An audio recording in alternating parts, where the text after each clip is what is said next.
Чоң ата. Кошуна Бакыт экен тааныйсызбы? Эмо 6-этаждагыбы? Ошол. Аннанчы аягы кетип калыптыр.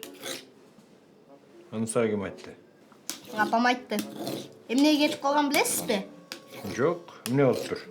Көрсө алардын баласычы бакман бала эмес экен. Бакыт байкенин өзүнүн чыныгы баласы экен. Андан аялын жашырчу экен. Муну сага ким айтты? Апам айтты. Апаң дагы эмнени айтты? Чоң апа экөөңөрдүн үйүңөр жок экендигин, анан сиздер биздикинде убактылуу жашап атышкан деп айтты. Бизи?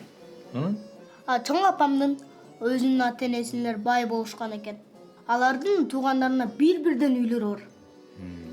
Ошондо менин ата-энем аябай кедей жашаган экен, Муну сага ким айтты? Кандайча ким? Апам айтты да. Майраш, муну сага ким айтты? Мен буга эч нерсе айткан эмесмин, өзү эле угуп алган окшойт. Жок, сен менин сурооңо жооп берсең. Мен атам, энем жөнүндө сен кайдан билесиң? Мен өзүм билбейм алар жөнүндө, айтчы.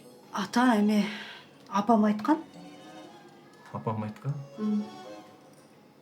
Апам айткан.